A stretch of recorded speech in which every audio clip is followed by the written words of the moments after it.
I've lived in Northern California for most of my life and have probably visited this region over a dozen times.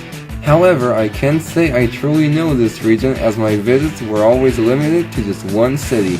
But after living in the North State for over 15 years, I decided it's about time I experienced the parts of this region I have long ignored. And it is a fascinating region of cultural diversity and stark contrast, where some of the poorest cities in the country exist alongside some of its wealthiest. Welcome to Sacramento and the Bay Area! The Bay Area lies on the Pacific coast of Northern California. It consists of 9 counties which border the world-famous San Francisco Bay, and together with Oakland, San Jose, and San Francisco forms one of the largest urban areas in the country. About 50 miles to the northeast lies the state capital of Sacramento. I'll begin my journey in Oakland. From there I'll head to Piedmont to visit the Chapel of the Chimes before heading south to Fremont to visit a Spanish mission. I'll then continue south to San Jose before visiting the cities of Santa Clara and Saratoga. I'll then travel north to San Rafael, traveling through the world-famous San Francisco and the iconic Golden Gate Bridge. I'll then visit the state's former capital of Benicia before ending my journey in the present-day capital of Sacramento.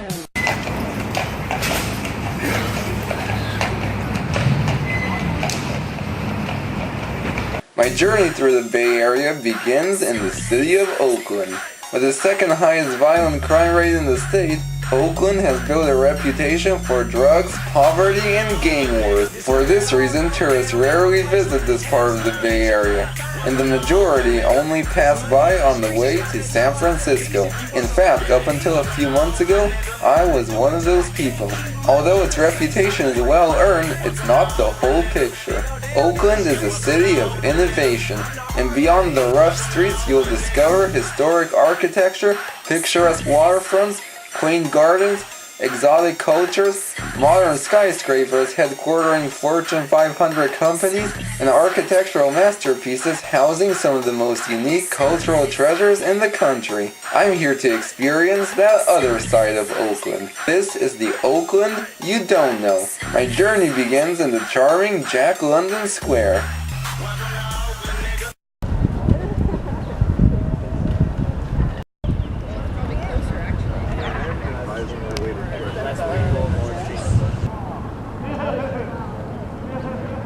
We're here in the beautiful Jack London Square in Oakland, named after the author Jack London, who actually spent a significant chunk of his life here. And this actually used to be an industrial area several decades ago, but they've sort of converted it into a commercial zone, and there are a bunch of historic buildings and as well as seafood restaurants here. And right behind me is Jack London's cabin. This is actually the original cabin of the author. It was shipped down here from the Yukon Territory up in Canada and reassembled here on Jack London Square. This is the cabin where Jack London stayed at in the Yukon while he was researching material for Call of the Wild and White Fang, 2 of his most famous books, both of which are set in the Yukon during the Klondike Gold Rush.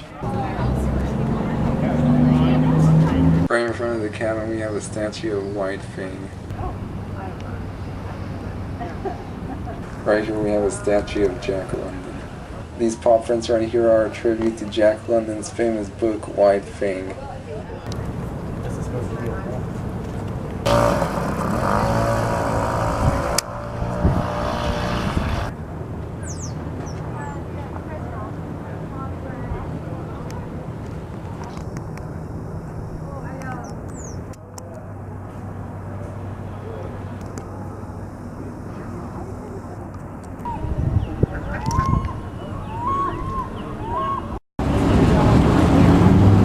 Yeah.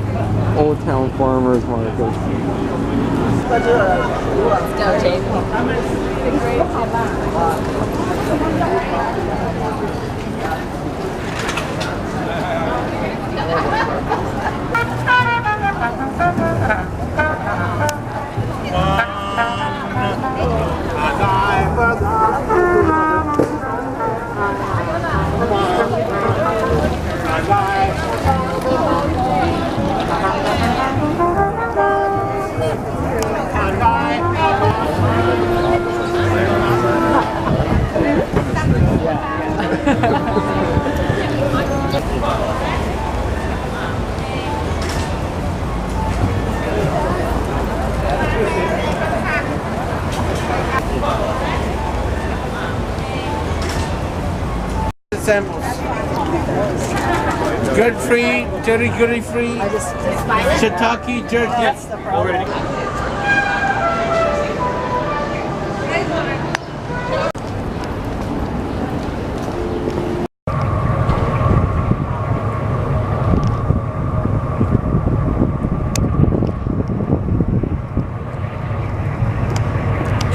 Oh, this is Oakland's historic district.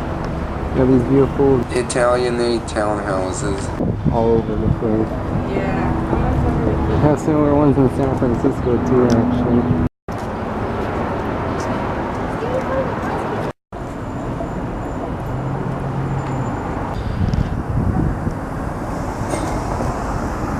I'm gonna go see if I can check out that Chinese temple over there.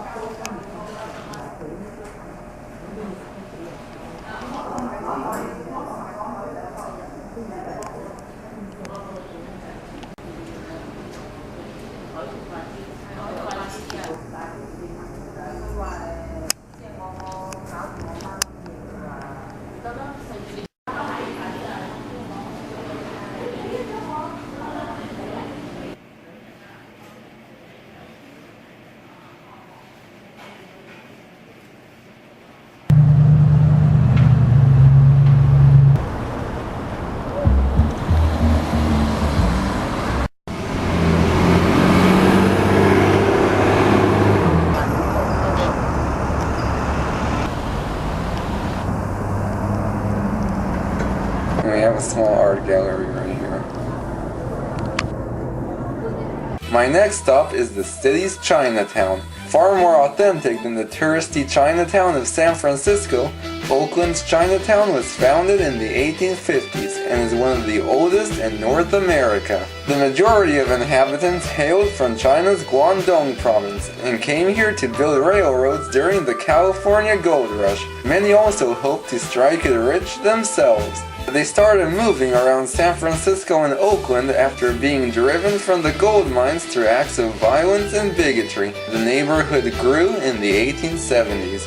Then, the Chinese Exclusion Act of 1882 put a ban on all Chinese immigration to the U.S. After the Great Earthquake of 1906, many residents from San Francisco's Chinatown were relocated to Oakland's Chinatown. During the first half of the 20th century, Oakland's Chinatown remained largely segregated from other communities. With China and the U.S. becoming allies during World War II, the Chinese Exclusion Act was repealed. After the war, the community saw an even larger influx of Chinese immigrants and the neighborhood's population grew by 37%. The neighborhood fell largely into decay during the 1950s as many young Chinese began moving to other areas of the city which were once off limits to them in search of better opportunities. The neighborhood came back to life, however, in the 1970s, as many refugees from China and Southeast Asia came to Chinatown to escape the horrors of the Vietnam War. Today, around 60,000 people from all different backgrounds call Oakland's Chinatown home.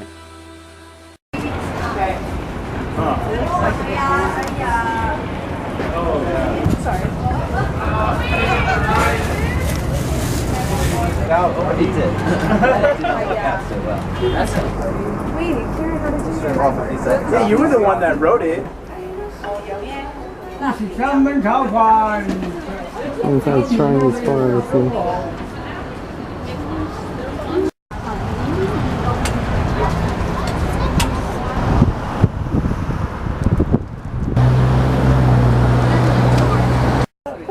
Is it like a solar oven?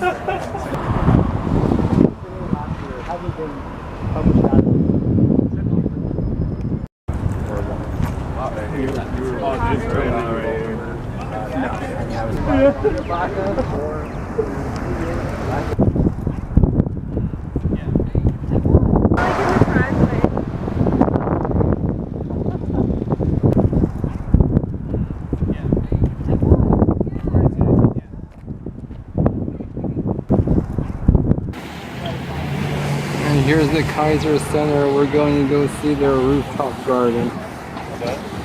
And here's a bust of Henry Kaiser.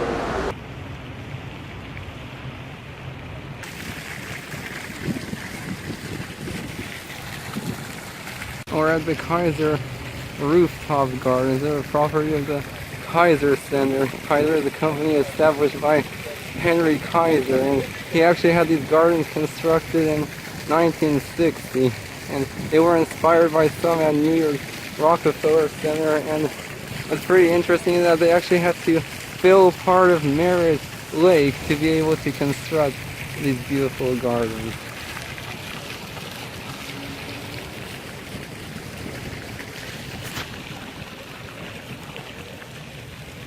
The result was that 90% of the land of Kaiser Center is covered by buildings, while 60% of that same area is also landscape. This was actually the first post-World War II rooftop garden in the U.S.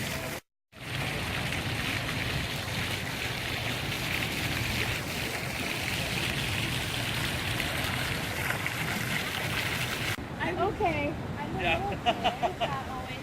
This is cool, yeah.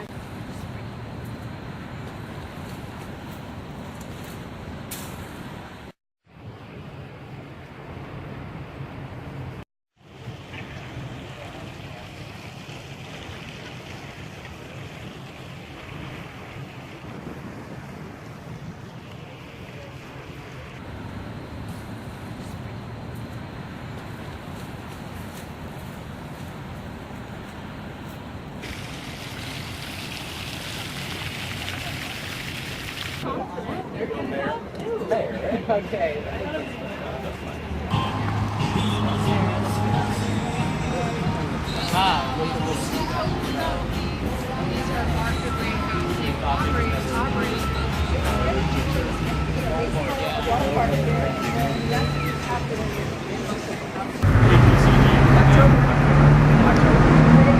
I'm now detouring to Piedmont to visit the spectacular Chapel of the Chimes.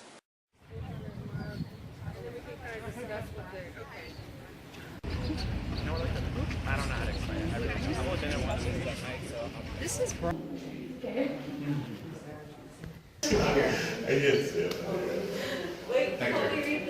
Whoa! Over this way, you should check out this room up here with him. Okay.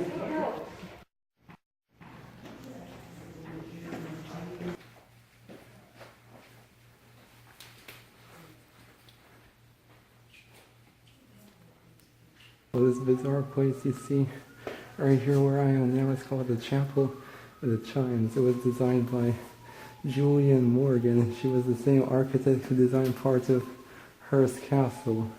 The chapel was originally founded in 1909, then it was expanded in 1928 as the process of cremation became more popular. All around you can see these bookshelf urns. There are thousands of these scattered throughout the chapel.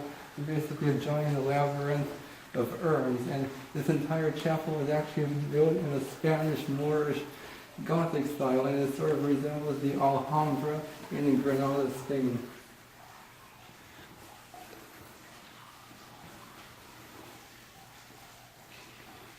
I'm going to take a pen and I'm going to end up. So.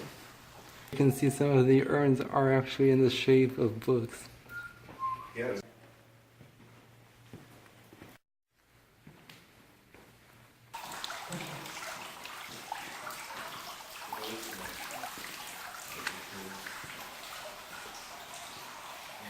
What's really cool is they've incorporated these small gardens right into the chapel.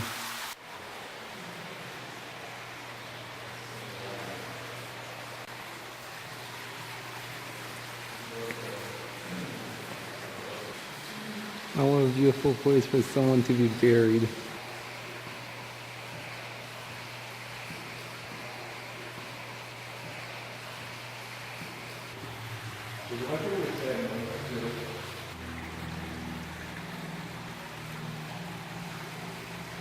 Oh yeah, here we can see this beautiful, perfect example of this Moorish architecture.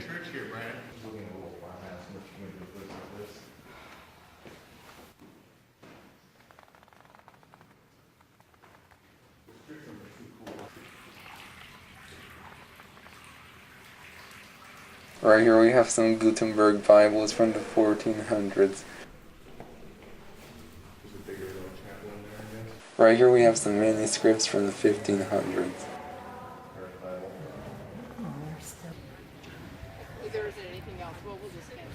Oh, that's incredible.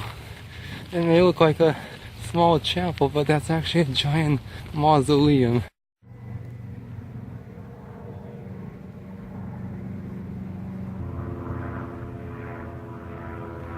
Wow, incredible mausoleums.